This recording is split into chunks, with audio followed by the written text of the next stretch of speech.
के वीडियो में हम लोग घटना चक्र से उत्तर प्रदेश तथ्यसार देखेंगे। और आपको पता ही है घटना चक्र की बुक सारी बेहतरीन होती हैं। उत्तर प्रदेश की सबसे बेस्ट बुक आपको ये देखने को मिलेगी। इसमें करेंट अफेयर से सारे अपडेशन होते हैं, एकदम लेटेस्ट करेंट अफेयर में जो आंकड़े होते हैं उसी का अपडेशन इसमें आपको देखने को मिलेंगे। तो चलिए आज हम लोग ये देखेंगे कि इसमें हम लोग कैसे इस बुक को पढ़ने वाले हैं। इस बुक में आप लोग देख लीजिए 3 तरीके से दिया हुआ है। जैसे ये आपका उत्तर प्रदेश का करेंट हो जाएगा, यहाँ से यहाँ तक आपका उत्तर प्रदेश का करेंट है। फिर ये आपका भूगोल है, उत्तर प्रदेश भौगोलिक स्थिति आप देख रहे होंगे, तो ये आपका उत्तर प्रदेश का भूगोल है। और इसके बाद इसमें उत्तर प्रदेश का इतिहास और राजनीतिक और महत्वपूर्ण तथ्य और सारे जो हैं ये दिए हुए हैं। तो आज के वीडियो में हम लोग इस उत्तर प्रदेश की भौगोलिक स्थिति यानी कि ज्योग्राफी देखने वाले हैं, उत्तर प्रदेश का भूगोल देखने वाले हैं। तो चलिए फिर स्टार्ट करते हैं हम लोग। इसको स्टार्ट करने से पहले अगर आप चैनल पे नए हैं तो चैनल को सब्सक्राइब करके बेल आइकन को प्रेस कर दीजिएगा ताकि आपको नए नए वीडियो मिलता रहे। और साथ ही वीडियो को लाइक कीजिए, शेयर कीजिए, कमेंट कीजिए।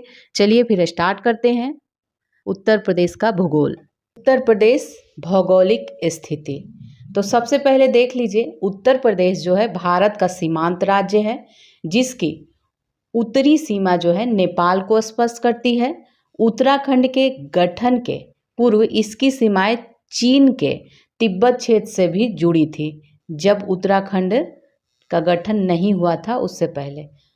प्राकृतिक रूप से उत्तर प्रदेश के उत्तर में हिमालय की शिवालिक श्रेणियां हैं, पश्चिम, दक्षिण पश्चिम एवं दक्षिण में यमुना नदी तथा विंध्य श्रेणियां और पूर्व में गंडक नदी है। आगे अब इसकी अवस्थिति देखेंगे, ठीक है, अवस्थिति। तो इसको हम लोग आगे के पेज में देख लेंगे। ये देखिए अवस्थिति।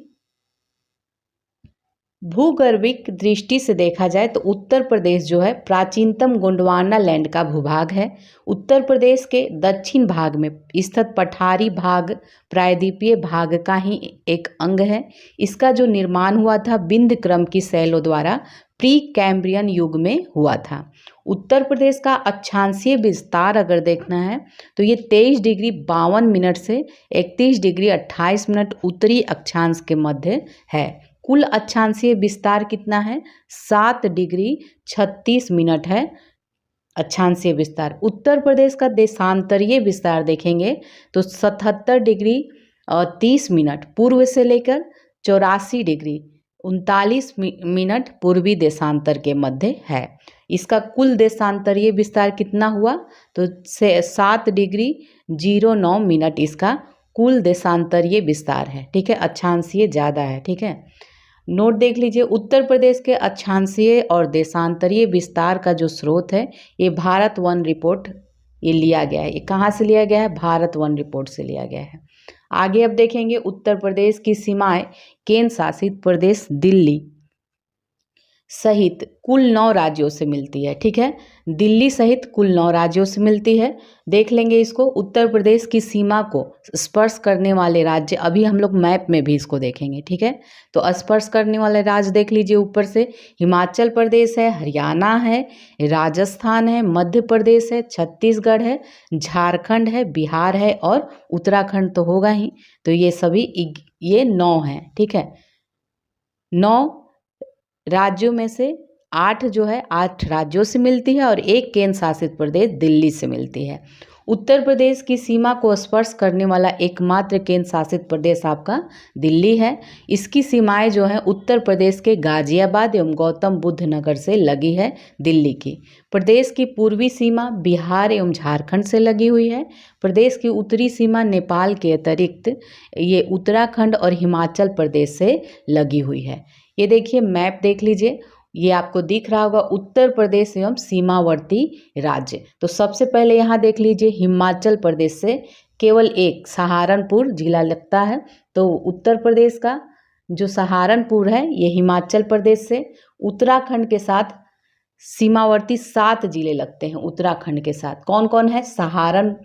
सहारनपुर है, मुजफ्फरपुर है, बिजनौर है, मुरादाबाद है, रामपुर, बरेली, पीलीभीत है। ये सभी कहाँ? उत्तराखंड के साथ लगते हैं। नेपाल से भी साथ लगते हैं।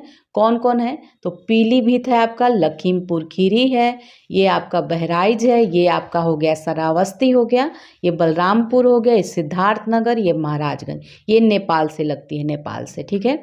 अब सहारनपुर जिले के सीमावर्ती राज्य कौन कौन है?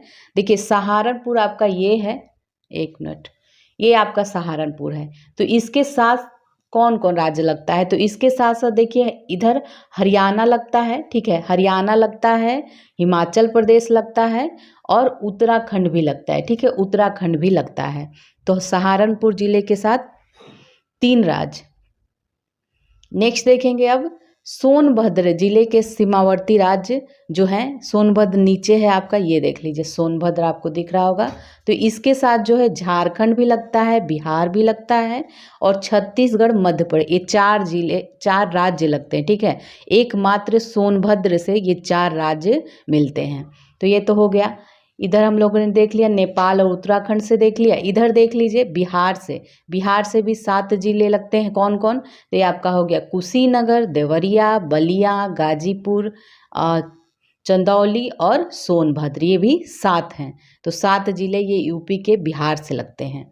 ठीक है। अब इधर देख लीजिए छत्तीसगढ़ से केवल 1 जिला लगता है, ये सोनभद्र है। झारखंड से भी केवल 1 जिला सोनभद्र है। अब नीचे से देखिए ये एमपी है, तो एमपी से सबसे ज़्यादा 11 जिले लगते हैं। कौन कौन है?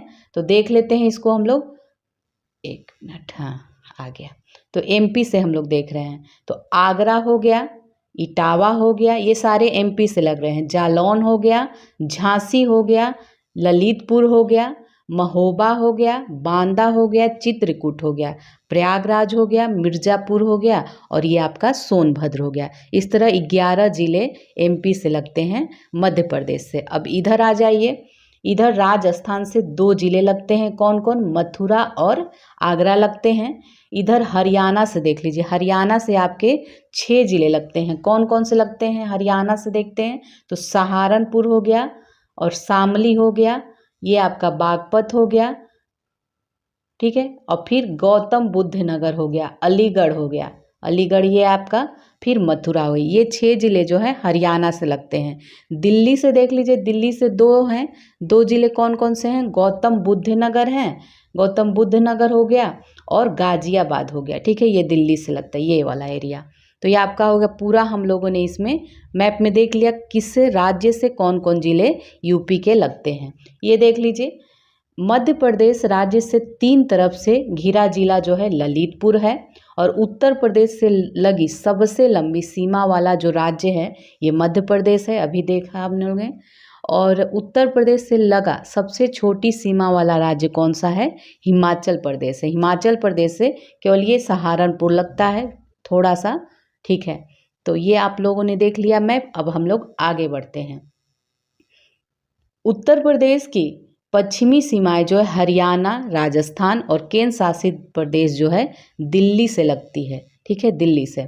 उत्तर प्रदेश की दक्षिण सीमाएं मध्य प्रदेश और छत्तीसगढ़ को स्पर्श करती है। उत्तर प्रदेश की सबसे लंबी सीमा मध्य प्रदेश से स्पर्श करती है 11 जिलों से। ठीक है, उत्तर प्रदेश की न्यूनतम सीमा रेखा से स्पर्श करने वाला जो है हिमाचल प्रदेश है। उत्तर प्रदेश का एकमात्र जिला जो सहारनपुर है, इसकी सीमा हिमाचल प्रदेश से लगती। इसके अतिरिक्त इस जिले की सीमा हरियाणा और उत्तराखंड से भी लगी हुई। तो जो सहारनपुर है आपका, ये हिमाचल प्रदेश, हरियाणा और उत्तराखंड तीनों से लगती है। मैप में हम लोग देख ही लिए। अब आगे बढ़ते हैं। उत्तर प्रदेश के सर्वाधिक 11 जिले जो हैं को स्पर्श करने वाला राज्य मध्य प्रदेश है। सर्वाधिक 4 प्रदेशों को स्पर्श करने वाला उत्तर प्रदेश का एकमात्र जिला सोनभद्र है। यह कौन कौन है? मध्य प्रदेश, छत्तीसगढ़, झारखंड, बिहार को स्पर्श करता है। अभी हम लोगों ने जो ऊपर देखा है वही सब इसमें दिया है। उत्तर प्रदेश की सीमा को स्पर्श करने वाला एकमात्र विदेशी राष्ट्र कौन सा है? नेपाल है। उत्तर प्रदेश के 7 जिलों जो पूर्व से पश्चिम की ओर क्रमशः हैं, अभी महाराजगंज है, सिद्धार्थनगर, बलरामपुर, श्रावस्ती, बहराइच, लखीमपुर खीरी, पीलीभीत, ये सभी सीमा जो है नेपाल से को स्पर्श करती है। प्रदेश के सबसे कम जिलों, एकमात्र जो झांसी है को स्पर्श करने वाला जिला है ललितपुर।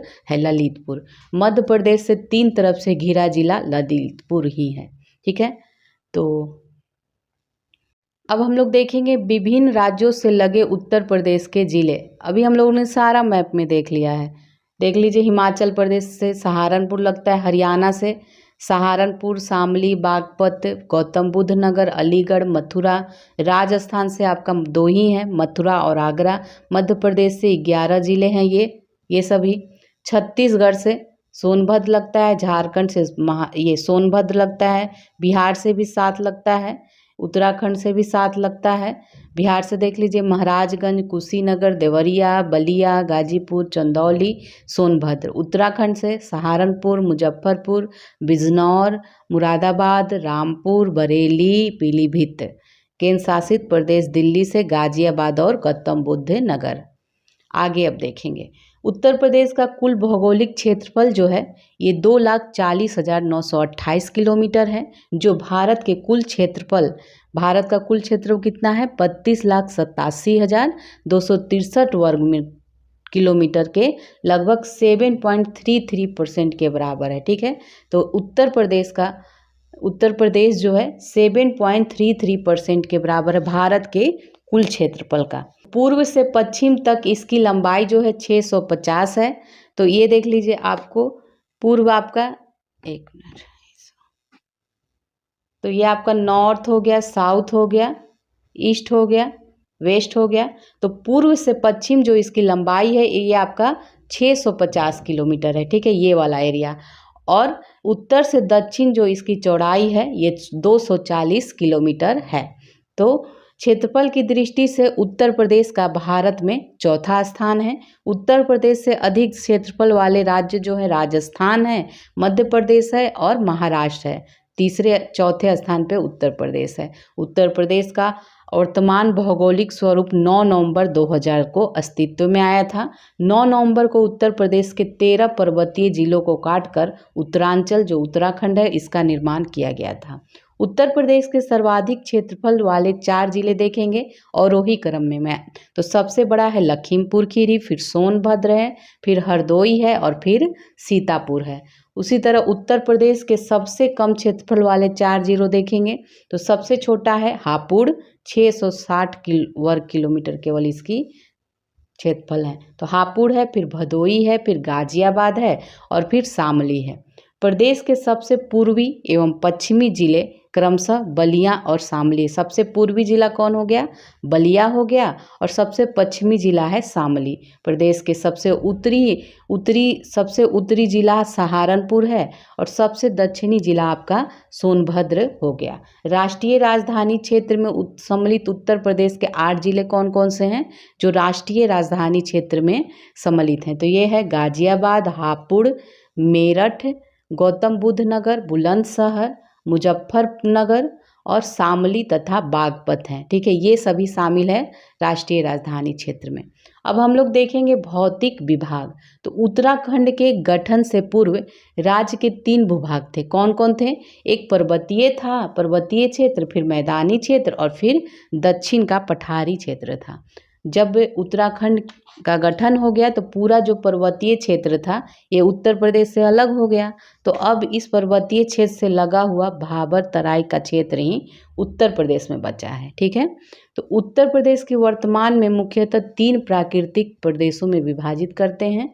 कौन कौन? भाबर एवं तराई का प्रदेश, फिर गंगा यमुना का मैदान और फिर दक्षिण का पठारी प्रदेश हो जाएगा। तो भाबर एवं तराई का प्रदेश के बारे में विशेषता देख लेते हैं क्या है। तो ये जो भाबर एवं तराई प्रदेश है ये पश्चिम में पश्चिम में आपका सहारनपुर से लेकर पूर्व में देवरिया एवं कुशीनगर तक एक पतली सी पट्टी भाबर और तराई क्षेत्र कहलाती है। भाबर क्षेत्र जो है, भाबर क्षेत्र में नदियाँ लुप्त हो जाती हैं, जो तराई क्षेत्र में फिर से प्रकट हो जाती हैं। भाबर क्षेत्र में जलोढ़ पंख और जलोढ़ शंकु जैसी नदी से निर्मित स्थलाकृतियाँ बनती हैं। भाबर क्षेत्र में वह पर्वतीय भूभाग जो कंकड़ पत्थरों से निर्मित हैं। भाबर क्षेत्र वह पर्वतीय भूभाग है जो कंकड़ पत्थरों से निर्मित होता है। इस क्षेत्र का विस्तार जो है उत्तर प्रदेश के बिजनौर, सहारनपुर, पीलीभीत, शाहजहांपुर और लखीमपुर खीरी जिलों में हुआ है। पश्चिम में यह क्षेत्र जो है लगभग 34 किलोमीटर चौड़ा है। परंतु पूर्व की ओर बढ़ने पर यह संकरा होता जाता है, पतला होता जाता है।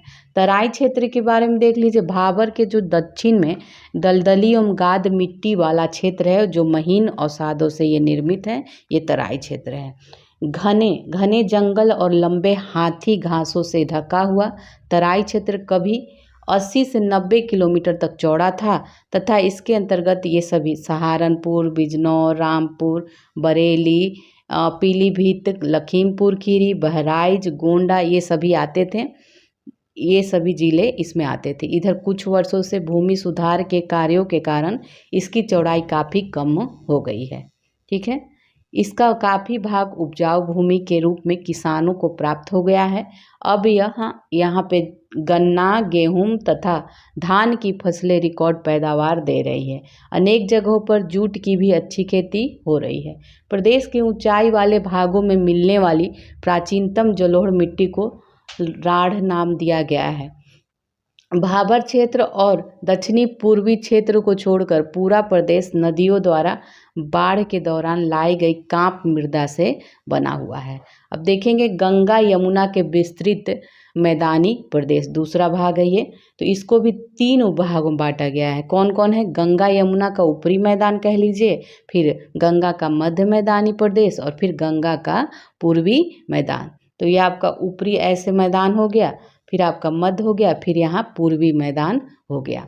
तो गंगा यमुना के ऊपरी मैदान का जो विस्तार है 500 किलोमीटर लंबी एवं 80 किलोमीटर चौड़ी पट्टी के रूप में है। गंगा यमुना के मध्य मैदानी प्रदेश का जो विस्तार है उत्तर प्रदेश के सहारनपुर से लेकर ये आपका बरेली जिला तक है। गंगा के पूर्वी मैदान का विस्तार उत्तर प्रदेश के वाराणसी, जौनपुर, गाजीपुर, आजमगढ़, बलिया, मिर्ज़ापुर, सोनभद्र और भदोई तक है। गंगा यमुना के मैदान का निर्माण जो है कांप मिट्टी से हुआ है। गंगा यमुना के विस्तृत मैदानी प्रदेश की समुद्र तल से औसत ऊंचाई कितना है? 300 मीटर है। इस विस्तृत मैदानी प्रदेश का निर्माण अभी नूतन और एवं अति नूतन युग में नदी घाटी में अवसादीकरण से हुआ है।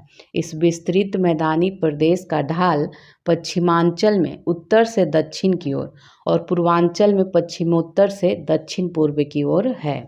चलिए आगे अब देखेंगे दक्षिण का पठारी क्षेत्र, तीसरा जो है। तो उत्तर प्रदेश में दक्षिण पठारी प्रदेश का कुल क्षेत्रफल जो है ये 45,200 वर्ग किलोमीटर है। दक्षिण पठारी क्षेत्र के अंतर्गत बुंदेलखंड और बघेलखंड के भूभाग सम्मिलित हैं। यह क्षेत्र जो है दक्कन के पठार का ही प्रसारण है तथा इस भूभाग की उत्तरी सीमा यमुना तथा गंगा नदी द्वारा निर्धारित है तथा दक्षिणी सीमा जो है विंध्य पर्वत द्वारा निर्धारित होती है। पूर्व में केन नदी तथा पश्चिम में बेतवा तथा पाहुज नदियाँ इसकी सीमा निर्धारित करती है। इसके अंतर्गत झांसी, जालौन, हमीरपुर, महोबा, चित्रकूट, ललितपुर, बांदा, प्रयागराज की जिले की मेजा और करछना ये सब में आते हैं। ठीक है, गंगा के दक्षिण में पड़ने वाला मिर्ज़ापुर का हिस्सा चंदौली जिले की चकिया तहसील इसमें आती है। ठीक है, इस पठारी क्षेत्र की समान ऊंचाई जो है 300 मीटर के आसपास है तथा कुछ स्थानों पर यह 450 मीटर से भी अधिक है। मिर्ज़ापुर सोनभद्र जिले के कुछ स्थानों पर कैमूर और सोनाकार की पहाड़ियाँ लगभग 600 मीटर तक ऊंची है। अब बुंदेलखंड का निर्माण जो हुआ है ये उत्तर प्रदेश के दक्षिणी उच्च प्रदेश में विंध्य काल के प्राचीनतम नीच चट्टानों द्वारा तथा निम्न प्रदेशों में नदियों द्वारा निक्षेपित मिट्टी से हुआ है। बुंदेलखंड के पश्चिमी भाग में काली मृदा जो है रेगुर का विस्तार है, जो मालवा पठार का ही विस्तार है। कैमूर श्रृंखला बुंदेलखंड से लगी हुई है। इसकी जो रचना हुई है ये विंध्य शैलों से हुई है। बुंदेलखंड में चलास नामक घास पाया जाता है बहुतायत मात्रा में। चलास नामक घास कहाँ? बुंदेलखंड में। बंगेलखंड में शंक्वा आकार टीले बहुतायत से मिलते हैं। बघेलखंड में के क्षेत्र की प्रमुख नदी जो है ये सोन नदी है। बघेलखंड के उत्तर दक्षिण में क्रमशः सोनपुर, उत्तर में सोनपुर और दक्षिण में रामगढ़ की पहाड़ियाँ स्थित है। दक्षिण पठारी प्रदेश की जो औसत ऊंचाई है 300 मीटर है। दक्षिण पठारी प्रदेश का ढाल दक्षिण से उत्तर की ओर है और दक्षिण पठारी प्रदेश की प्रमुख नदियां जो है चंबल, बेतवा, केन, सोन और टोंस है। ठीक है। कम वर्षा के कारण इस पठारी क्षेत्र में वृक्ष वनस्पतियां जो है छोटी होती हैं। यहाँ की प्रमुख फसलें क्या हैं? ज्वार, तिलहन, चना और गेहूं है। ठीक है। तो ये था आपका भौगोलिक स्थिति। अब हम लोग देखेंगे उत्तर प्रदेश की जलवायु। ठीक है। तो इसके बारे में थोड़ा जान लेते हैं। उत्तर प्रदेश जलवायु की दृष्टि से जो है उपोष्ण कटिबंध क्षेत्र में आता है। यहाँ की जो जलवायु है ये उष्ण कटिबंधीय मानसून प्रकार की है। ठीक है। उष्ण कटिबंधीय मानसून प्रकार की है और तराई क्षेत्रों में यह नमी लिए रहती है। और दक्षिणी पठारी क्षेत्र में देखें तो ग्रीष्म ऋतु में नमी बिल्कुल नहीं रहती। वर्षा, भूभाग और मिट्टी की विशेषताओं के आधार पर उत्तर प्रदेश को 9 क्षेत्रों में बांटा गया है। ठीक है। तो वर्षा, भूभाग और मिट्टी की विशेषताओं के आधार पर उत्तर प्रदेश को 9 कृषि जलवायु क्षेत्रों में बांटा गया है। तो इन्हीं को यहाँ पे हम लोग देखेंगे। ठीक है। उत्तर प्रदेश को मुख्यतः 2 जलवायु प्रदेशों में विभाजित किया गया है।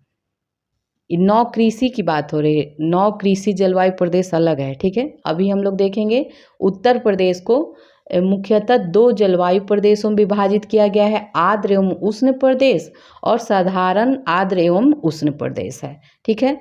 तो आर्द्र एवं उष्ण प्रदेश को देखते हैं तो इसे तराई क्षेत्र एवं पूर्वी उत्तर प्रदेश में विभाजित किया गया है। यहाँ पे वर्षा जो होती है 120 से 180 सेंटीमीटर वार्षिक वर्षा होती है और जो पूर्वी उत्तर प्रदेश में ये 100 से 120 सेंटीमीटर तक वर्षा होती है।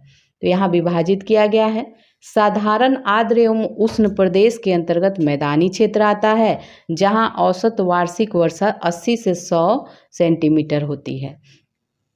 पश्चिमी मैदान क्षेत्र और बुंदेलखंड के पठारी और पहाड़ी प्रदेशों में वर्षा की मात्रा कम पाई जाती है। इसका कारण क्या है कि प्रदेश में पूरब से पश्चिम, ठीक है, पूरब से पश्चिम और उत्तर से दक्षिण दाने पर आर्द्रता की जो मात्रा है ये घटती जाती है। इसीलिए कोपन के अनुसार देखा जाए तो उत्तर प्रदेश में जलवायु का जो शुष्क शीत वाला मानसूनी प्रकार जलवायु है इसे CWG, ये कोपेन के अनुसार है। ठीक है। कोपेन के अनुसार CWG है। थर्ड वेद के अनुसार देखा जाए तो उत्तर प्रदेश में CBW, तो दोनों ही याद रखिएगा, कोई भी पूछ लेगा तो CBW अर्थात समशीतोष्ण उपाद्र जलवायु का विस्तार मिलता है। उत्तर प्रदेश में मुख्यतः 3 ऋतुएं, शीत ऋतु, ग्रीष्म ऋतु, वर्षा ऋतु होती है। अब इनके बारे में देख लेते हैं। शीत ऋतु जो है उत्तर प्रदेश में शीत ऋतु अक्टूबर से फरवरी तक रहती है। इसमें शीत ऋतु में सर्वाधिक ठंडा जो है जनवरी में पड़ता है और उत्तर प्रदेश का तापमान उत्तर से दक्षिण की ओर बढ़ता है। ठीक है। शीत ऋतु में उत्तर प्रदेश का जो टेम्परेचर होता है ये उत्तर से दक्षिण बढ़ता जाता है। उत्तर प्रदेश के दक्षिणी पठार भाग में शीत ऋतु का औसत अधिकतम तापमान 28.3 डिग्री सेल्सियस तथा न्यूनतम जो तापमान है ये 13.3 डिग्री सेल्सियस रहता है। उत्तर प्रदेश के पश्चिमी मैदानी एवं पर्वतीय भागों का औसत न्यूनतम कितना होता है? 10 डिग्री सेल्सियस रहता है। उत्तर प्रदेश के मध्य मैदानी क्षेत्र में शीत ऋतु का औसत अधिकतम तापमान 27.2 डिग्री सेल्सियस होता है। उत्तर प्रदेश में शीत ऋतु में वर्षा जो है उत्तर पश्चिम से आने वाले चक्रवातों के कारण होती है, जिसकी औसत संख्या 3 से 5 के मध्य होती है। शीतकालीन चक्रवातों की उत्पत्ति भूमध्य सागरीय क्षेत्र में होती है। शीतकालीन चक्रवातों के द्वारा उत्तर प्रदेश के उत्तर पश्चिम क्षेत्रों में 7 से 10 सेंटीमीटर तक वर्षा होती है। अब ग्रीष्म ऋतु के बारे में देखेंगे। उत्तर प्रदेश में ग्रीष्म ऋतु जो है मुख्यतः मध्य मार्च से मध्य जून तक रहता है। प्रदेश के मई एवं जून माह में सबसे अधिक तापमान रिकॉर्ड किया जाता है। उत्तर प्रदेश में ग्रीष्म ऋतु का औसत जो अधिकतम तापमान है तो ये 36 से 39 डिग्री सेल्सियस तथा न्यूनतम तापमान जो है 21 से 23 डिग्री सेल्सियस होता है। ग्रीष्म ऋतु में कुछ स्थानों पर तापमान 47 डिग्री सेल्सियस चला जाता है। उत्तर प्रदेश के बुंदेलखंड क्षेत्र में सर्वाधिक औसत तापमान पाया जाता है। इसका कारण क्या है कि इसकी कर्क रेखा से अधिक निकट स्थिति होने के कारण बुंदेलखंड का, ठीक है। उत्तर प्रदेश के झांसी और आगरा में जिलों में अधिक गर्मी पड़ती है। झांसी और आगरा में उत्तर प्रदेश के बरेली जिले में सबसे कम गर्मी पड़ती है। ग्रीष्म ऋतु में उत्तर प्रदेश में पश्चिमी हवाएं तीव्र गति से चलती है और इन शुष्क एवं गर्म हवाओं को क्या कहा जाता है? लू कहा जाता है। वर्षा ऋतु उत्तर प्रदेश में वर्षा ऋतु जून के अंतिम सप्ताह से प्रारंभ होकर अक्टूबर तक रहती है। उत्तर प्रदेश में सर्वाधिक वर्षा जो है जुलाई एवं अगस्त महीनों में होती है।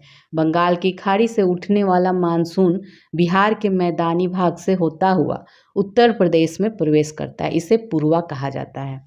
वर्षा ऋतु का औसत अधिकतम तापमान जो है 32 से 34 डिग्री सेल्सियस तथा औसत न्यूनतम तापमान 25 डिग्री सेल्सियस होता है। उत्तर प्रदेश की अधिकांश मानसूनी वर्षा दक्षिण पश्चिम मानसून की बंगाल की खाड़ी शाखा से प्राप्त होती है। उत्तर प्रदेश में दक्षिण पश्चिम मानसून की अरब सागर शाखा से नाम मात्र की वर्षा ही प्राप्त होती है। इस शाखा की अधिकांश वर्षा जो है प्रदेश के दक्षिण पठारी भाग में होती है। उत्तर प्रदेश की संपूर्ण वर्षा का सामान्यतः लगभग 60% जुलाई एवं अगस्त महीनों से प्राप्त होता है। भारतीय मौसम विभाग पुणे द्वारा जारी उत्तर प्रदेश के 30 वर्षीय वर्षा आंकड़े के अनुसार उत्तर प्रदेश में कुल वार्षिक वर्षा का जो लगभग 89% है ये दक्षिण पश्चिम मानसून से प्राप्त होता है। उपयुक्त अवधि की माध्य वर्षा के आंकड़ों के आधार पर सभी जिलों में गोरखपुर दक्षिण पश्चिम मानसून से सर्वाधिक वर्षा प्राप्त करता है। कौन? गोरखपुर। इस दौरान सर्वाधिक वर्षा गोरखपुर में 1245.3 मिलीमीटर दर्ज हुई है, जबकि सबसे कम वर्षा रायबरेली में हुई है, 463.8 मिलीमीटर है। ठीक है, आगे बढ़ते हैं।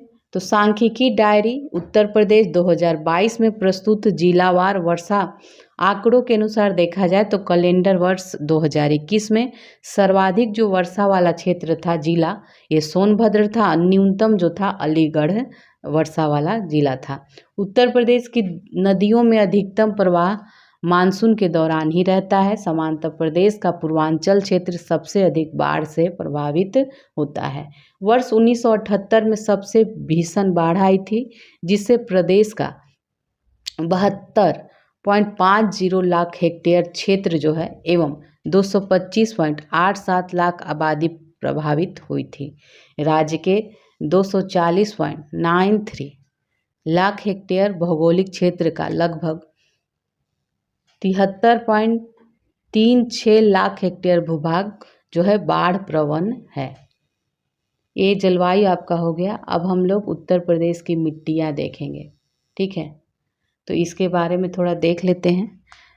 मृदा या मिट्टी पृथ्वी की ऊपरी सतह पर मिलने वाले असंगठित पदार्थों की ऊपरी परत है, जो चट्टानों के विखंडन तथा वियोजन तथा वनस्पतियों के अवसादों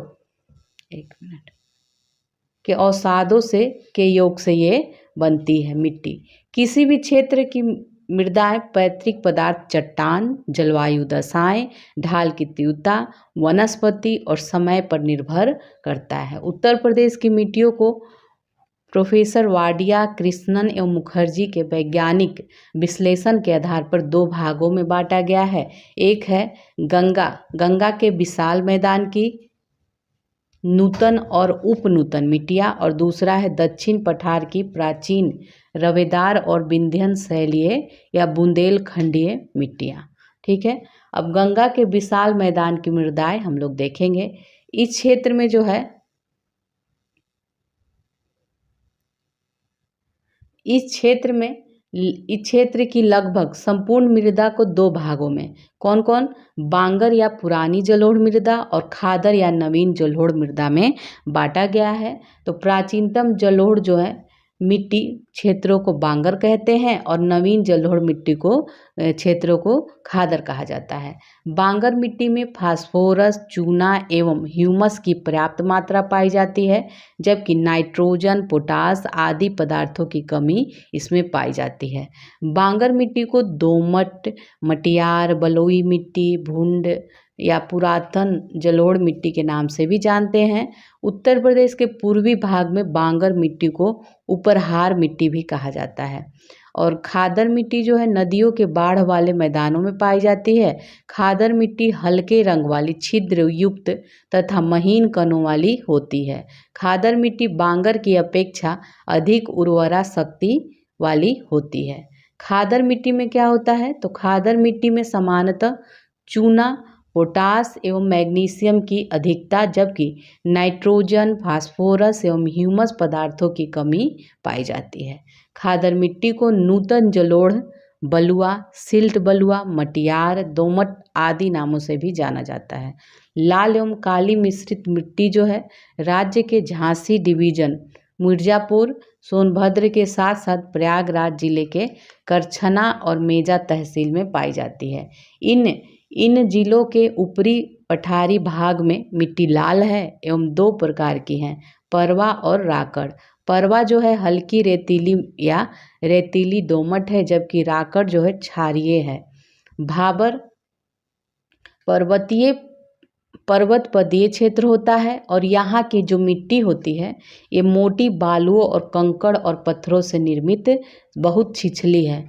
इस क्षेत्र में नदियाँ लुप्त हो जाती है। भाबर के समानांतर निचले भाग में तराई क्षेत्र विस्तारित है। यहाँ की जो मृदा है उपजाऊ, नम, दलदली और समतल है। इस मृदा में गन्ना एवं धान की अच्छी पैदावार होती है। उत्तर प्रदेश के गंगा यमुना दोआब एवं गंगा और रामगंगा दोआब क्षेत्रों में जलोढ़ या कांप मिट्टी का विस्तार है। उत्तर प्रदेश में जलोढ़ एवं दोमट मिट्टी सर्वाधिक क्षेत्र पर पाई जाती है। उत्तर प्रदेश में दोमट एवं बलुई मिट्टी को क्षेत्रीय भाषा में सिक्टा, करियाल एवं धनका भी कहा जाता है। इस क्षेत्र में बांगर मिट्टी जो है ऊंचे मैदानों भाग में पाई जाती है, जहाँ बाढ़ के समय नदियों का जल नहीं पहुँच पाता है। गंगा, यमुना तथा उसकी सहायक नदियों के बाढ़ वाले क्षेत्रों में प्लाइस्टोसिन युग में निर्मित बलुई मिट्टी के 10-12 फीट वाले ऊंचे टीलों को भूड़ कहा जाता है। ये भूड़ जो होता है हल्की दोमट एवं मिश्रित बलुई मिट्टी होती है। अब देखिए बुंदेलखंडीय मृदा। उत्तर प्रदेश के दक्षिणी पठार की मिट्टियों को बुंदेलखंडीय मिट्टी कहा जाता है। इस क्षेत्र में भोंडा और माड, कावड़, पटवा, राकड़ ये सभी मिट्टी मिलती है। इस क्षेत्र की काली मृदा को करेल, कपास, रेगुर आदि के नाम से जानते हैं।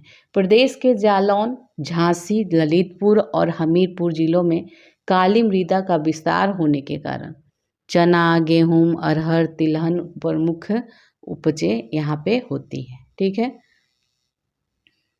अब मृदा देख लीजिए और इसके नाम देख लीजिए। तो खादर को क्या क्या कहा जाता है? खादर को नवीन जलोढ़, कछारी, दोमट, मटियार, सिल्ट बलुआ। बांगर को पुरानी जलोढ़, उपरहार मृदा, दोमट, मटियार, बलुई, दोमट ये सब कहा जाता है। ऊसर भूमि को रेह, बंजर, कल्लर कहा जाता है। लवणीय तथा क्षारीय होती है ये। बलुई मिट्टी जो होते हैं इसे भूड कहा जाता है। काली मृदा को रेगूर, करेल, कपास मृदा ये सभी कहते हैं। बुंदेलखंड क्षेत्र की मिट्टियाँ जो है लाल मृदा, परवा, माड, राकर मृदा, भूंटा मृदा ये सभी कही जाती हैं। जो भूंटा मिट्टी है ये विंध्य पर्वतीय क्षेत्रों में पाई जाती है। माड मिट्टी जो है काली मिट्टी और रेगुर मिट्टी के समान चिकनी होती है। माड मिट्टी में सिलिकेट, लोहा एवं एल्युमिनियम खनिज पदार्थ पाए जाते हैं। माड मिट्टी उत्तर प्रदेश के पूर्वी क्षेत्रों में पाई जाती है। इस मिट्टी में चूना अधिक होता है। पडवा मिट्टी जो है उत्तर प्रदेश के हमीरपुर, जालौन और यमुना नदी के ऊपरी जिलों में पाई जाती है। पडवा मिट्टी हल्के लाल रंग की होती है। राकर मिट्टी जो है उत्तर प्रदेश के दक्षिण पर्वतीय एवं पठारी ढलानों पर पाई जाने वाली मिट्टी है।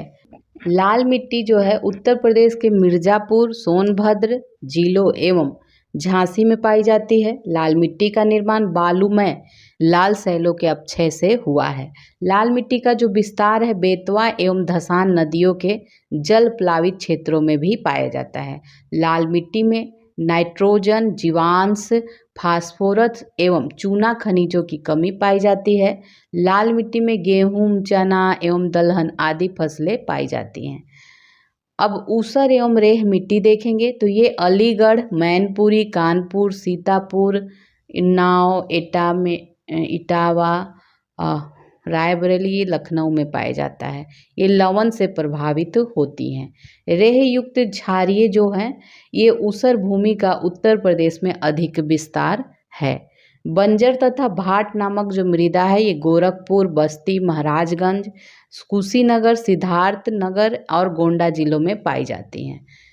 बंजर मिट्टी जो है चिकनी और बलुई चिकनी मिट्टी दोनों के प्रकार की होती है। मतलब जो बंजर मिट्टी है ये चिकनी और बलुई चिकनी दोनों प्रकार की होती हैं। इसमें चूना अपेक्षाकृत कम होता है। जल प्लावित नदी के किनारे पाई जाने वाली मिट्टी को उत्तर प्रदेश में ढूंढ के नाम से जाना जाता है। उत्तर प्रदेश के उत्तर पूर्व में स्थित कुशीनगर जिले की मिट्टी को स्थानीय भाषा में भाट कहा जाता है।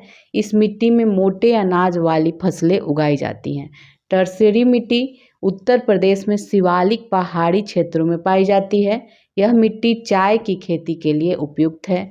उत्तर प्रदेश के उत्तर पश्चिम भाग की मिट्टी में फास्फेट खनिज की कमी पाई जाती है। उत्तर प्रदेश के जौनपुर, आजमगढ़, मऊ जनपदों की मृदा में पोटास की कमी पाई जाती है। अब देखेंगे मृदा अपरदन।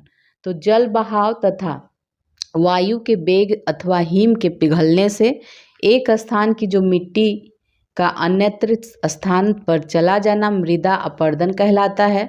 उत्तर प्रदेश में वायु अपरदन प्रदेश के पश्चिमी क्षेत्रों में एवं जलीय अपरदन पूर्वी एवं दक्षिणी क्षेत्रों में अधिक होता है। चंबल नदी अधिग्रहण क्षेत्र में अवनालिका अपरदन सर्वाधिक होता है, जिससे उत्तर प्रदेश का इटावा जिला विशेष रूप से प्रभावित है। इसके कारण ही आगरा, इटावा, जालौन जिलों में बीहड़ पाए जाते हैं। उत्तर प्रदेश के पश्चिमी क्षेत्र में अवनालिका अपरदन, दक्षिणी क्षेत्र में रील अपरदन तथा पूर्वी एवं उत्तरी क्षेत्र में परत अपरदन विशेष रूप से प्रभावी है। उत्तर प्रदेश में मृदा अपरदन के मुख्य कारण मानसून वर्षा की प्रकृति और वनों का अभाव एवं ढाल की तीव्रता आदि सभी हैं। वायु अपरदन से उत्तर प्रदेश के सर्वाधिक प्रभावित जिले हैं मथुरा और आगरा। जलीय अपरदन से उत्तर प्रदेश का सर्वाधिक जिला है हिमालय का तराई प्रदेश प्रभावित क्षेत्र है ये। प्रदेश के अलीगढ़, मैनपुरी, कानपुर, उन्नाव, एटा, इटावा इन सभी जिलों में अधिक सिंचाई एवं उर्वरकों के इस्तेमाल से लगभग 10% भूमि ऊसर हो चुकी है। प्रदेश के पश्चिमी एवं दक्षिणी क्षेत्रों में लवणीय या क्षारीय मृदा पाई जाती है, जबकि प्रदेश के पूर्वी क्षेत्रों के कुछ हिस्सों में अम्लीय मृदा पाई जाती है। उत्तर प्रदेश की प्रमुख मिट्टियाँ देख लीजिए तो पर्वत पदीय मृदाएं, तराई मृदाएं, जलोढ़ मृदाएं, लाल पीली मृदाएं, मिश्रित लाल एवं काली मृदाएं, मध्यम काली मृदाएं, कैल्शियम युक्त मृदाएं, लवण प्रभावित मृदाएं, लाल बलुई मृदाएं, ये सभी थे। ठीक है, ये हम लोगों ने मिट्टियाँ पूरा पढ़ लिया। ठीक है, अब हम लोग देखेंगे भारत का बंजर भूमि एटलस, उत्तर प्रदेश की स्थिति इसमें देखेंगे। तो उत्तर प्रदेश में जो बंजर भूमि है ये 2008-9 के 8-9 के जो बंजर भूमि थी 9619.35 वर्ग किलोमीटर, ये अब कम होकर 15-16 में कितना हो गया है 8537.06 वर्ग किलोमीटर हो गया है। कितना, देश का ये 3.54% हो गया है। उपयुक्त अवधि में राज्य में बंजर भूमि में 1082.29 वर्ग किलोमीटर की कमी आई है। प्रदेश में 968.36 वर्ग किलोमीटर बंजर भूमि को कृषि भूमि में परिवर्तित किया गया है, जबकि 89.09 वर्ग किलोमीटर बंजर भूमि को जल निकाय में परिवर्तित किया गया है। हरदोई जिले में 79.25 वर्ग किलोमीटर और कानपुर देहात में 72.19 वर्ग किलोमीटर बंजर भूमि में कमी आई है। बलिया जिले में 32 वर्ग किलोमीटर, महाराजगंज में 1.83 वर्ग किलोमीटर बंजर भूमि में वृद्धि हुई है। उत्तर प्रदेश में झांसी जिला में सर्वाधिक बंजर भूमि है, इसके बाद आगरा का स्थान है। सर्वाधिक बंजर भूमि झांसी में है। प्रदेश में लगभग 2129.61 वर्ग किलोमीटर पे लवणीय क्षारीयता से प्रभावित क्षेत्र हैं। लवणीय और क्षारीयता से प्रभावित जो क्षेत्र हैं, प्रभावित मिट्टियाँ जो है मुख्यतः कहाँ पाई जाती हैं, रायबरेली, औरैया, आजमगढ़, एटा, फतेहपुर, हरदोई, जौनपुर, कन्नौज, कानपुर देहात, लखनऊ, मैनपुरी, उन्नाव में आपका सर्वाधिक लवणीय क्षारीय मृदा जो है रायबरेली ज़िले में है। ठीक है, तो अब हम लोग ये मिट्टियाँ हम लोगों ने कंप्लीट कर लिया। अब हम लोग देखेंगे उत्तर प्रदेश की नदियाँ में देखेंगे तो नदियों के उद्गम स्रोत के आधार पर उत्तर प्रदेश की जो नदियां हैं इनको 3 भागों में बांटे हैं। कौन कौन? हिमालय से निकलने वाली नदी, गंगा के मैदान से निकलने वाली नदी और प्रायद्वीपीय पठार से निकलने वाली नदी। तो गंगा और यमुना उत्तर प्रदेश की सबसे बड़ी नदियां हैं। इनका बहाव जो है उत्तर में हिमालय तथा दक्षिण में विंध्याचल द्वारा निर्धारित है। उत्तर प्रदेश की अन्य प्रमुख नदियों में घाघरा है, गोमती है, चंबल है, सोन है, कर्मनासा है, चंद्रप्रभा, रिहंद, बेलन, धसान, ये सभी हैं। ठीक है, तो इसी में हम लोग देखेंगे कि हिमालय पर्वत से निकलने वाली नदियाँ पहले देख लीजिए। उत्तर प्रदेश की प्रमुख नदियाँ कौन कौन सी हैं? तो गंगा है, यमुना है, काली या शारदा है, रामगंगा है, घाघरा है, गंडक है और राप्ती है। उत्तर प्रदेश के मैदानी भाग से निकलने वाली नदी कौन है? गोमती है, वरुणा है, पांडो है, सई है और ईसन है। और प्रायद्वीपीय पठार से निकलने वाली प्रमुख नदियाँ चंबल है, बेतवा है, केन है, सोन है, टॉन्स है और कन्हार तथा रिहंद है। इन नदियों के बारे में भी चर्चा करेंगे। पहले यहाँ देख लीजिए, उत्तर प्रदेश की गंगा जो है, गंगा का उद्गम उत्तराखंड से होता है। कुल लंबाई आपका 2525 किलोमीटर है। यमुना उत्तराखंड से निकलती है, घाघरा तिब्बत से, चंबल मध्य प्रदेश से, सोन जो है मध्य प्रदेश से, रामगंगा उत्तराखंड से निकलती है, राप्ती जो है नेपाल से निकलती है, बेतवा मध्य प्रदेश से, गोमती उत्तर प्रदेश से, केन जो है मध्य प्रदेश से, टोन्स है मध्य प्रदेश से, शारदा जो है उत्तराखंड से निकलती है। ये आपका नदियों का उद्गम हो गया। लंबाई यहाँ पे दी हुई है। ठीक है, हम लोग देखेंगे आगे, ये भी देख लीजिए। उत्तर प्रदेश में स्थित प्रमुख झील का नाम है, स्थान है। ठीक है, इसको देखते हैं। कीठम सूर सरोवर आगरा में स्थित है। गौर झील जो है रामपुर में है। बड़ा ताल गोखुर झील शाहजहांपुर में है। बरुआ सागर झांसी में। कुंद्रा समुद्र उन्नाव में है। मदन सागर महोबा में है। टांडा दरी जो है मिर्जापुर में। बेला सागर महोबा में है। चितौरा झील बहराइच में है। दरवन झील जो है अंबेडकर नगर में है। इसी तरह इधर देख लीजिए, सुरहा ताल जो है बलिया में है। करेला कहाँ है? लखनऊ में। समसपुर झील रायबरेली में है, राधा कुंड मथुरा में है, बल्हापारा कानपुर में है, राजा का बांध सुल्तानपुर में है, औंधी ताल जो है वाराणसी में स्थित है, मोती झील कानपुर शहर में स्थित है और रामगढ़ झील जो है गोरखपुर में स्थित है, शेखा झील अलीगढ़ में स्थित है।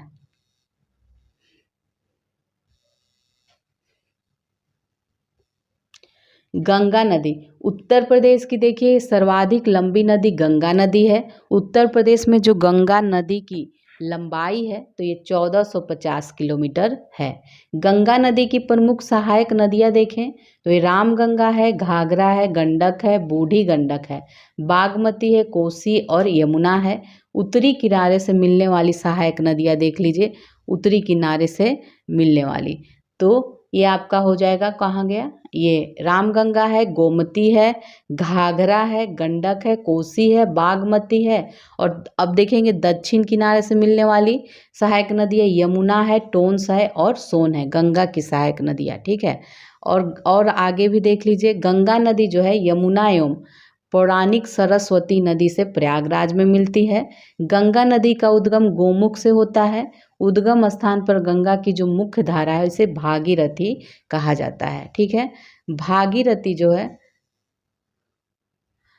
भागीरथी एवं अलकनंदा नदी जो है संयुक्त, देखिए भागीरथी प्लस अलकनंदा मिलती है तो इसे इस संयुक्त धारा को इसके गंगा नदी कहते हैं। इन दोनों नदियों का जो संगम है ये देवप्रयाग उत्तराखंड में होता है। धौली गंगा नदी अलकनंदा नदी से विष्णुप्रयाग में मिलती है। मंदाकिनी नदी रुद्रप्रयाग में अलकनंदा नदी से मिलती है। हरिद्वार से गंगा नदी मैदानी क्षेत्र में प्रवेश करती है। बिजनौर जनपद से गंगा नदी जो है ये आपका उत्तर प्रदेश में प्रवेश करती है। गंगा नदी उत्तराखंड, उत्तर प्रदेश, बिहार, झारखंड, पश्चिम बंगाल राज्यों से होकर गुजरती है और कन्नौज के निकट गंगा नदी से रामगंगा नदी मिलती है। गंगा नदी बांग्लादेश में बंगाल की खाड़ी से मिलती है। गंगा नदी के किनारे स्थित उत्तर प्रदेश के प्रमुख नगर देखेंगे तो फर्रुखाबाद है, कन्नौज है, कानपुर है, प्रयागराज है, मिर्ज़ापुर है, वाराणसी है, गाजीपुर है और गढ़मुक्तेश्वर, ये सभी है। गंगा नदी के बारे में हम लोगों ने देखा। अब हम अच्छा अभी एक लाइन और देख लीजिए। कानपुर जो है गंगा नदी के दाएं किनारे एवं वाराणसी जो है बाएं किनारे पर स्थित है। अब यमुना नदी के बारे में देखेंगे। यमुना नदी का उद्गम बंदर पूंछ के पश्चिमी ढाल पर स्थित यमुनोत्री निम्न से हुआ है। यमुना नदी उत्तराखंड, हिमाचल प्रदेश, हरियाणा, दिल्ली, उत्तर प्रदेश में बहती है। यमुना नदी जो है उत्तर प्रदेश के कहाँ कहाँ, सहारनपुर, शामली, बागपत, गाजियाबाद, गौतम बुद्ध नगर, अलीगढ़, मथुरा, इन सभी जिलों से होकर बहती है। चंबल नदी यमुना नदी से इटावा के पास मिलती है। बेतवा जो है यमुना नदी से हमीरपुर के निकट मिलती है। बांदा में भोजहा के निकट यमुना नदी से केन नदी मिलती है। इसमें देख लीजिए उत्तर प्रदेश में प्रमुख झीलें या ताल दिया हुआ है, ठीक है। ये फिगर आप लोग देख रहे होंगे, कुछ देख लीजिए इनमें। जैसे आपका रामताल मेरठ में है, सागर ताल आपका बदायूं में है, लिलौर झील बरेली में है, फुल्लर झील जो है पीलीभीत में है, ठीक है। लाख झील, बहोसी ताल, देवरिया ताल, ये सभी कन्नौज में है, ठीक है। करेला झील कहाँ है, लखनऊ में है। चितौरा झील आपका बहराइच में है। पार्वती एवं अर्गा ये आपका गोंडा में है, हो गया। दरवन झील जो है अंबेडकर नगर में। बखीरा झील जो है ये यहाँ पे है संत कबीर नगर, ठीक है, ये है आपका ये वाला एरिया। गोरखपुर में रामगढ़ ताल है, ये देख लीजिएगा आप लोग। समसपुर झील कहाँ है, ये आपका रायबरेली में है। बेती झील है प्रतापगढ़ में। राजा का बांध भोजपुर ताल ये सुल्तानपुर में है। सुराहा ताल कहाँ है, बलिया में है। आंधी ताल है वाराणसी में है। मिर्ज़ापुर में है। टांडा दरी ताल एवं सिरसी जलाशय दरार गर्त है। सोनभद्र में गोविंद वल्लभ पंत सागर जो कृत्रिम झील बना है ये है। और बेती झील आपका प्रतापगढ़ में, मुराई ताल फतेहपुर में है, महोबा जो है बेला सागर झील महोबा में, ये दोनों झीलें हैं। बरुआ सागर और लक्ष्मी ताल झांसी में है, मोती झील जो है कानपुर नगर में है, नवाबगंज झील कुंदरा समुद्र ये कहाँ है, उन्नाव में है, उन्नाव में, ठीक है। कीठम झील या सुर सरोवर ये आपका आगरा में है। नोह झील, मानसी गंगा, कुंडताल, राधा व श्यामा झील ये सभी कहाँ है, मथुरा में है। सागर ताल झील है आपका बदायूं में। सब हो गया आपका। चलिए अब आगे देखेंगे। यमुना नदी हम लोग देख रहे थे, तो यमुना उत्तर प्रदेश में यमुना नदी जो है बृहद चाप का निर्माण करती है। उत्तर प्रदेश के मथुरा, वृंदावन, आगरा, इटावा, कालपी, हमीरपुर, कौशाम्बी सभी यमुना नदी के किनारे स्थित हैं। अब रामगंगा के बारे में देख लीजिए। रामगंगा जो उद्गम है हिमालय की दुधा टोली श्रेणी से होता है और रामगंगा नदी कार्बेट नेशनल पार्क से होकर बहती है। रामगंगा नदी जो है कालागढ़ से मैदानी भागों में प्रवेश करती है। अब शारदा नदी के बारे में देखेंगे तो शारदा जो नदी है इसका उद्गम कुमाऊं हिमालय से है और प्रारंभ में इसे काली गंगा या गौरी गंगा के नाम से जाना जाता है। शारदा नदी पीलीभीत एवं नेपाल की सीमा निर्धारित करती है। शारदा नदी ब्रह्मदेव के निकट मैदानी भागों में प्रवेश करती है। सांप की भांति टेढ़े मेढ़े मार्ग से होकर प्रवाहित होने वाली नदी शारदा नदी है। शारदा एवं घाघरा नदी का संगम बहराम घाट के निकट होता है। अब देखिए घाघरा नदी का उद्गम माप चाचुंगो हिमनद से होता है। घाघरा नदी की सहायक नदियां जो है करनाली है, सिख, टीला, सेडी, बेरी, राप्ती, छोटी गंडक है। आगे देखेंगे अब इसे क्या घाघरा नदी को सरयू नदी के नाम से भी जानते हैं। अयोध्या जो है सरयू नदी के किनारे स्थित है। 1080 किलोमीटर प्रवाहित होने वाली के बाद यह जो नदी है छपरा बिहार के निकट गंगा में मिल जाती है। राप्ती नदी के बारे में, राप्ती नदी का उद्गम स्थल जो है रुकुमकोट नेपाल में है। राप्ती की सहायक नदी रोहिणी है। राप्ती एवं घाघरा नदियों का जो संगम है ये देवरिया में बरहज स्थान पर है। चंबल नदी का उद्गम जनाव पाव पहाड़ी महू मध्य प्रदेश में है। चंबल की सहायक नदियाँ काली सिंध, पार्वती, बनास है। चंबल नदी मध्य प्रदेश, राजस्थान एवं उत्तर प्रदेश राज्यों की सीमा को निर्धारित करती है। चंबल नदी पर बनाए गए प्रमुख बांध हैं ये गांधी सागर बांध, राणा प्रताप सागर बांध, जवाहर सागर बांध है। चंबल नदी अपने अवनालिका अपर्दन एवं बीहड़ों के लिए प्रसिद्ध है। और देख लीजिए चंबल नदी जो है उत्तर प्रदेश के इटावा जिले में यमुना में मिलती है। बेतवा नदी का जो उद्गम है ये आपका कुमरा गांव रायसेन से होता है। बेतवा नदी उत्तर प्रदेश के झांसी, औरैया, जालौन, हमीरपुर से होकर बहती है। यह नदी हमीरपुर के समीप यमुना नदी मिलती है। इसका संस्कृत नाम वेत्रवती है। बेतवा नदी पर निर्मित राजघाट बांध के जलाशय को रानी लक्ष्मीबाई सागर के नाम से जानते हैं। केन नदी देख लीजिए। केन नदी का उद्गम जो है कैमूर पहाड़ी से हुआ है और इसे कर्णवती के नाम से भी जानते हैं। केन नदी यमुना नदी का संगम भोजहा के निकट होता है। केन नदी का यमुना नदी का संगम जो मिलता है ये भोजहा के निकट। सोन नदी जो है उत्तर प्रदेश के मिर्जापुर एवं सोनभद्र जिलों से होकर प्रभावित होती है और इसकी सहायक नदियां जो है रिहंद है, कन्हर है, उत्तरी कोयल है। गोमती नदी का उद्गम उत्तर प्रदेश के पीलीभीत जिले के फुल्लहर झील गोमत ताल झील से होता है। गोमती नदी जो है उत्तर प्रदेश के पीलीभीत, शाहजहांपुर और लखीमपुर, सीतापुर, लखनऊ, सुल्तानपुर ये सभी जगह से होकर होती है। उत्तर प्रदेश की राजधानी जो है लखनऊ, सुल्तानपुर, जौनपुर नगर गोमती नदी के किनारे स्थित है। गोमती नदी की विभिन्न सहायक नदियां हैं सई, गचाई, जुमकाई, बरना, चूहा भी है और ये सरयू है, गिरी है, कल्याणी, कथना ये सभी किसकी है? गोमती नदी की। टोंस नदी देख लीजिए। इसका उद्गम तारमा कुंड कैमूर से होता है और इसकी सहायक नदी बेलन नदी है और कई प्रसिद्ध इस पे जलप्रपात स्थित हैं। टोंस एवं गंगा नदी का संगम जो है सिरसा प्रयागराज में होता है। टोंस नामक एक अन्य नदी का उद्गम बंदरपुच्छ पहाड़ी उत्तराखंड से होता है, परंतु यह उत्तर प्रदेश में प्रवाहित नहीं होती है। अन्य नदियाँ में देख लीजिए, अन्य नदियों में हिंडन नदी यमुना की सहायक नदी है। यह सहारनपुर जिले में ऊपरी शिवालिक से निकलती है। ठीक है, यह गंगा और यमुना के बीच 400 किलोमीटर तक बहती है। कर्मनासा नदी जो है गंगा की सहायक नदी है। ये था नदियाँ आपका। अच्छा, अभी और है इसका कर्मनासा। देखिए, कर्मनासा नदी गंगा की सहायक नदी है और बिहार के कैमूर जिले में स्थित कैमूर से निकलती है। यह उत्तर प्रदेश के मिर्ज़ापुर के जिले के मैदानी भागों से बहते हुए बिहार और उत्तर प्रदेश की सीमा का निर्धारण करती है। चौसा के निकट कर्मनासा जो है नदी गंगा में मिल जाती है। मगई नदी गंगा की उपसहायक नदी है। कुकरैल नदी जो है गोमती की सहायक नदियाँ हैं। तो ये आपका हो गया नदियाँ से संबंधित।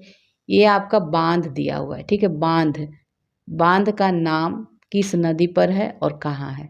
तो गोविंद सागर बांध जो है गोविंद वल्लभ पंत सागर रिहंद नदी पे सोनभद्र पिपरी में है। ओबरा रिहंदी नदी पे है, रॉबर्ट्सगंज सोनभद्र में है। माता टीला बेतवा नदी पे है, ललितपुर में। मूसाखंड कर्मनासा नदी चंदौली में है। जिरगो है, जिरगो नदी मिर्ज़ापुर में है। अहरैरा जो है अहरौरा गराई नदी पे मिर्ज़ापुर में है। मेजा जो है बेलन नदी पे है, मिर्ज़ापुर में है। ठीक है, अभी और है अधवा। अधवा जो है अधवा नदी पे मिर्ज़ापुर में है। सिरसी बखेर नदी पे मिर्ज़ापुर में है। पारीक्षा बेतवा नदी पे झांसी में है। गढ़वा जो है गढ़वा नदी चित्रकूट में है। जामिनी नदी पे है, ललितपुर में है। रोहिणी नदी पे ललितपुर में है। शहजाद नदी पे ललितपुर में है। गोविंद सागर शहजाद नदी पे ललितपुर में है। सजनाम नदी पे ललितपुर में। राजघाट जो है बेतवा नदी पे ललितपुर में है। मौदहा जो है बिरमा नदी पर हमीरपुर में है। सुकमा डुकमा ये बेतवा नदी पे है और झांसी में है। चंद्रप्रभा नदी पे चकिया चंदौली में है। कनहर जो है कनहर नदी पे रॉबर्ट्सगंज ये सोनभद्र में है। अर्जुन जो है अर्जुन नदी पे महोबा में है। सलारपुर करदिया नदी पे है, महोबा में। पथराई जो है पथराई और सुखनाई नदी पे झांसी में है। ठीक है, तो ये था आपका झीलें, और ये झील नहीं प्रमुख बांध थे। अब आगे हम लोग देखेंगे। आगे देखिए, ये आपका उत्तर प्रदेश के रामसर आर्द्र भूमि स्थल है, इसको देख लीजिए। बखीरा वन्य जीव अभयारण्य जो है संत कबीर नगर में है। हैदरपुर आर्द्र भूमि मुजफ्फरनगर बिजनौर में है। सुर सरोवर जो है ये आपका आगरा में है। ये क्या है, रामसर आर्द्र भूमि स्थल हम लोग देख रहे हैं। ठीक है, तो पार्वती अर्गा पक्षी विहार गोंडा में है। समान पक्षी विहार मैनपुरी में है। समसपुर पक्षी विहार रायबरेली में। सांडी जो है सांडी पक्षी विहार आपका हरदोई में है। नवाबगंज पक्षी विहार उन्नाव में है। और ये सरसई नवार झील जो है इटावा में है।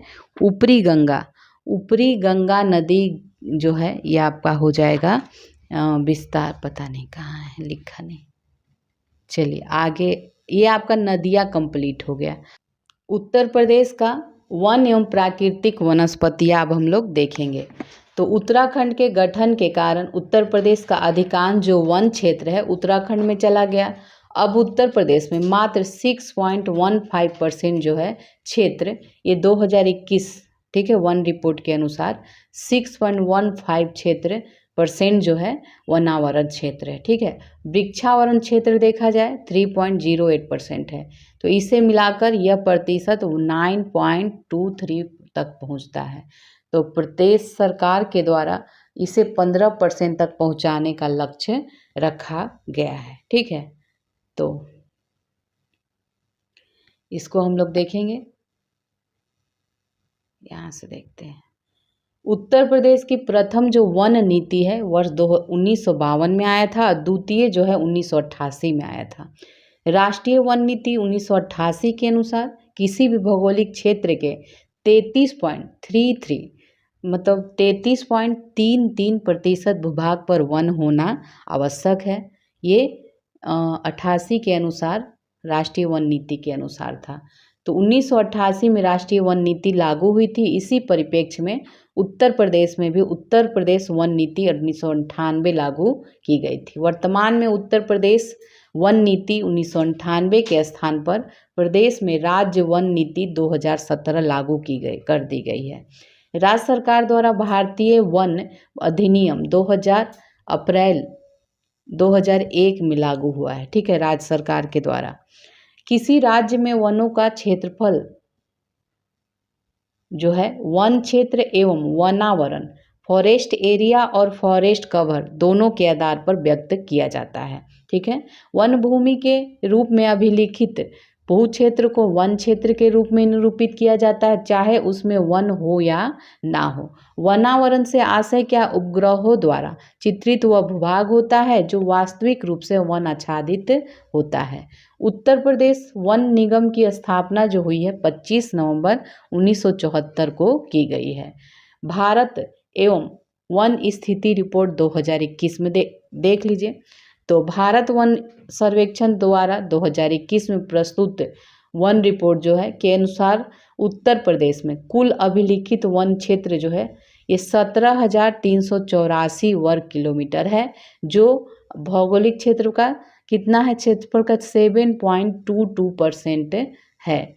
कुल अभिलिखित वन क्षेत्र जो है में अभिलिखित वनों का 11,560 वर्ग किलोमीटर क्षेत्र, संरक्षित वनों का 296 वर्ग किलोमीटर क्षेत्र और वर्गीकृत का 5,528 वर्ग किलोमीटर क्षेत्र इसमें शामिल है। ठीक है, तो वन रिपोर्ट 2021 के अनुसार उत्तर प्रदेश का कुल वनावरण जो है 14,817.89 वर्ग किलोमीटर है, जो कि उत्तर प्रदेश के कुल भौगोलिक क्षेत्रफल का 6.15% है।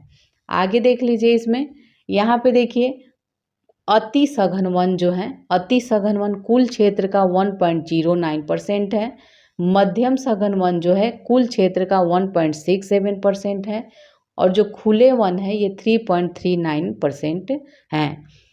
ये देखिए ये जो वन रिपोर्ट 2019 था उसके संशोधित आंकड़ों की तुलना में राज्य में जो वनावरण में 12.24 वर्ग किलोमीटर की वृद्धि हुई है। ठीक है, वृद्धि हुई है।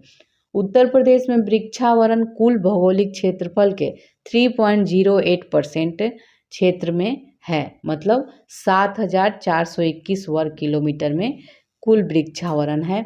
उत्तर प्रदेश में झाड़ियों का जो क्षेत्र है ये आपका 0.23% में है। उत्तर प्रदेश में अधिकतम वनावरण वाला जिला आपका सोनभद्र है। यहाँ पे 2,436.75 वर्ग किलोमीटर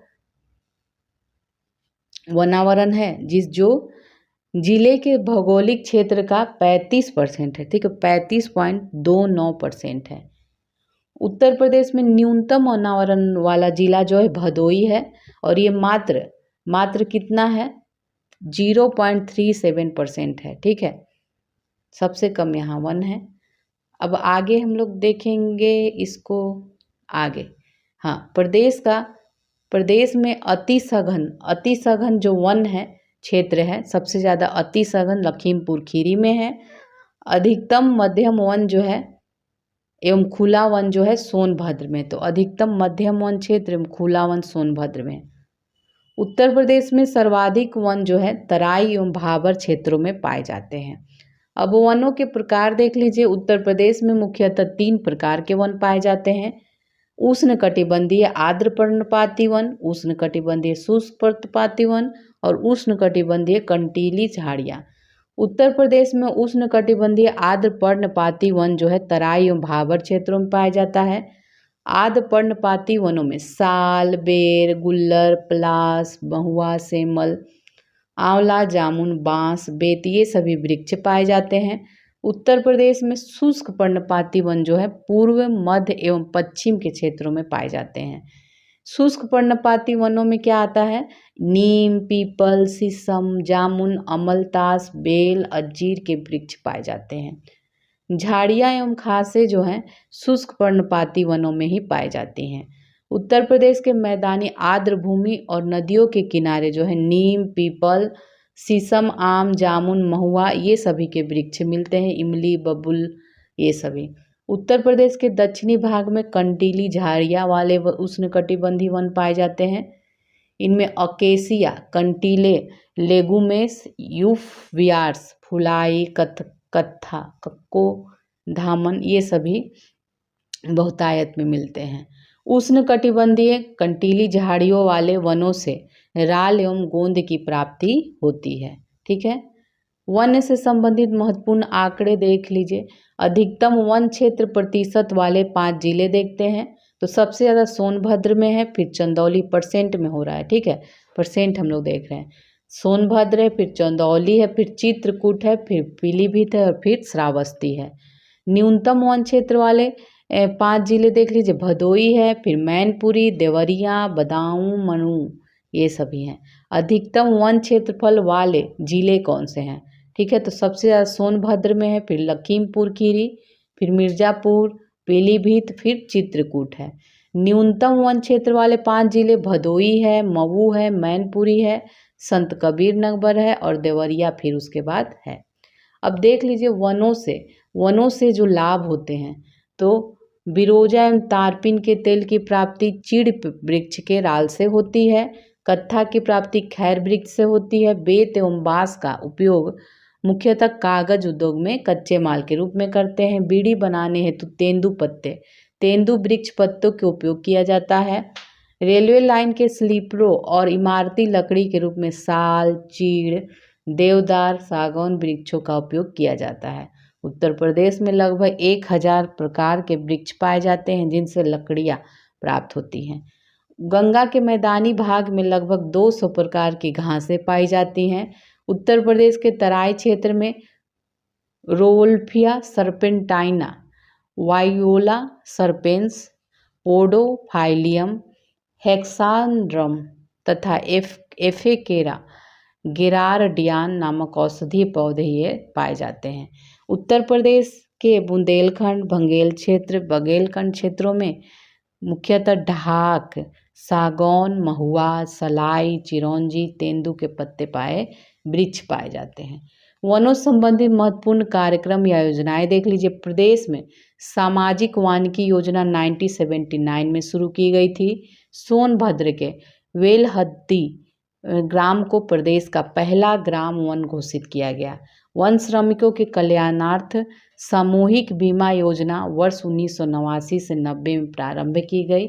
सघन वृक्षारोपण कार्यक्रम 22 चयनित जनपदों में 2005-06 में प्रारंभ किया गया। वृक्षारोपण विस्तार योजना प्रदेश के चयनित 48 जिलों में 2007-08 में प्रारंभ की गई। बांस रोपण एवं वन सुधार योजना प्रदेश के ललितपुर, चित्रकूट, महोबा, मिर्ज़ापुर, सोनभद्र में चलाई जा रही है। वृक्ष बंधु पुरस्कार योजना 2007-08 से वृक्षारोपण एवं वन्य जीव संरक्षण को बढ़ावा देने के लिए चलाई जा रही हैं। राज्य जैव विविधता बोर्ड का उद्देश्य है जैव विविधता का संरक्षण, संसाधनों का अनुकूलतम उपयोग तथा केंद्र सरकार के साथ इस क्षेत्र में सहयोग करना है। उत्तर प्रदेश में वनों के सुधार एवं वनों पर निर्भर जन समुदाय के निर्धनता उन्मूलन के दृष्टिगत जापान इंटरनेशनल कोऑपरेशन एजेंसी के द्वारा वित्त पोषित Uttar Pradesh participatory forest management एवं पॉवर्टी एलिविएशन प्रोजेक्ट वित्तीय वर्ष 2008-09 से क्रियान्वित किया जा रहा है। यह परियोजना उत्तर प्रदेश के इन जिलों में है, पीलीभीत, लखीमपुर खीरी, बहराइच, इन सभी जनपदों के 20 वन प्रभागों में क्रियान्वित किया जा रहा है। ईंधन एवं चारा प्रोजेक्ट 1990 से 91 में केंद्र राज्य भागीदारी से चलाया जा रहा है। इसका उद्देश्य क्या है? ग्रामीण लोगों को ईंधन एवं चारा वाले वृक्षों के रोपण हेतु प्रोत्साहित करना है। इंटीग्रेटेड फॉरेस्ट प्रोटेक्शन स्कीम चलाया जा रहा है वनों की अग्नि एवं चोरों से सुरक्षा हेतु। वन सुरक्षा योजना वनों के अवैध कटान वन क्षेत्र में अतिक्रमण को रोकने हेतु 27 जिलों में। लखनऊ वृक्षारोपण परियोजना 2004-5 में प्रारंभ किया गया है। वृक्ष प्रतिपालक एवं वृक्ष मित्र योजना ग्रामों एवं शहरों में वृक्षारोपण के बढ़ावा देने के लिए चलाया जा रहा है। समग्र वन विकास योजना, जिसके अंतर्गत औद्योगिक एवं प्लाईवुड वृक्षारोपण, ईंधन वृक्षारोपण, सड़क के किनारे वृक्षारोपण, बीहड़ों का वनीकरण, रामगंगा घाटी क्षेत्र योजना आदि को सम्मिलित किया गया है। उत्तर प्रदेश में वन प्रशिक्षण संस्थान की स्थापना 1988 में कानपुर में हुई। वनों की उत्पादकता में वृद्धि करने हेतु 1970 में कानपुर में राज्य वन अनुसंधान प्रयोगशाला स्थापित की गई, जिसे 1993 में राज्य वन अनुसंधान संस्थान के रूप में उच्चीकृत किया गया है। उत्तर प्रदेश में संयुक्त वन प्रबंधन 1992 में प्रारंभ हुआ। उत्तर प्रदेश के वनों को 1935 में राजकीय संपत्ति घोषित किया गया। उत्तर प्रदेश के वन महोत्सव का आरंभ जुलाई 1952 में हुआ। वन महोत्सव प्रतिवर्ष जुलाई के प्रथम सप्ताह 1 से 7 जुलाई के दौरान मनाया जाता है। वन महोत्सव आंदोलन का मूलाधार है। वृक्ष का अर्थ जल है, जल का अर्थ रोटी है और रोटी ही जीवन है। वन अनुसंधानशाला देहरादून में स्थित है। उत्तर प्रदेश के वन सेवा अधिकारियों एवं कर्मचारियों को प्रशिक्षण भारतीय वन महाविद्यालय देहरादून में दिया जाता है। यूकेलिप्टस वृक्ष को पारिस्थितिकी आतंकवादी कहा जाता है। उत्तर प्रदेश के तराई क्षेत्र में समाना प्रकार की लंबी घासें मिलती हैं। उत्तर प्रदेश में वृक्षावरण की वृद्धि के लिए 1 जुलाई 2001 से ऑपरेशन ग्रीन योजना शुरू की गई। उत्तर प्रदेश में वन क्षेत्रों को बढ़ाने के लिए बरेली, पीलीभीत, बिजनौर, मेरठ, बदायूं, सहारनपुर जिलों में हाईटेक नर्सरी विकसित करने का कार्य शुरू किया गया है। उत्तर प्रदेश सरकार द्वारा 7 नवंबर 2015 को ग्रीन यूपी, क्लीन यूपी अभियान शुरुआत की गई थी। ये 2017-18 से 2022-23 तक के 6 वर्षों में प्रदेश में लगभग 137 करोड़ पौधों का रोपण किया गया। उत्तर प्रदेश सरकार द्वारा प्रदेश में 25 करोड़ वृक्षारोपण मिशन 2020 के बाद वृक्षारोपण जन आंदोलन 2021 के तहत 30 करोड़ एवं वृक्षारोपण जन आंदोलन 2022 के तहत 35 करोड़ पौधों के रोपण के लक्ष्य को सफलतापूर्वक पूरा किया गया। वृक्षारोपण महाअभियान 2023 के तहत पुनः 35 करोड़ पौधों के रोपण का लक्ष्य है। प्रदेश के हरित आवरण को 2026-27 तक बढ़ाकर 15% पहुंचाने के लक्ष्य का अभियान चलाया जा रहा है। प्रदेश में विलुप्त हो रही वृक्ष प्रजातियों के संरक्षण एवं पौराणिक ऐतिहासिक अवसरों, महत्वपूर्ण घटनाओं, अति विशिष्ट व्यक्तियों, स्मारकों, परंपराओं, मान्यताओं से जुड़े हुए वृक्षों को संरक्षित कर जन सामान्य में उनके प्रति जागरूकता पैदा करने हेतु वन भूमि के बाहर सामुदायिक भूमि पर अवस्थित 948 वृक्षों को विरासत वृक्ष घोषित किया गया है। वनों पर आधारित उत्तर प्रदेश के कुछ प्रमुख उद्योग केंद्र इस प्रकार हैं। तो बेत, फर्नीचर, कत्था, माचिस, प्लाईवुड, बरेली, नजीमाबाद एवं ज्वालापुर में ये सभी होता है। कागज़ का प्रमुख केंद्र सहारनपुर है। बीड़ी, चीनी मिट्टी के खिलौने मिर्ज़ापुर, झांसी, सहारनपुर, बरेली में। लकड़ी के खिलौने सोनभद्र, वाराणसी में और खेल का सामान मेरठ में। तो ये देखिए आपका पर ये वन से संबंधित वन एवं प्राकृतिक वनस्पतियों से संबंधित कंप्लीट हो गया।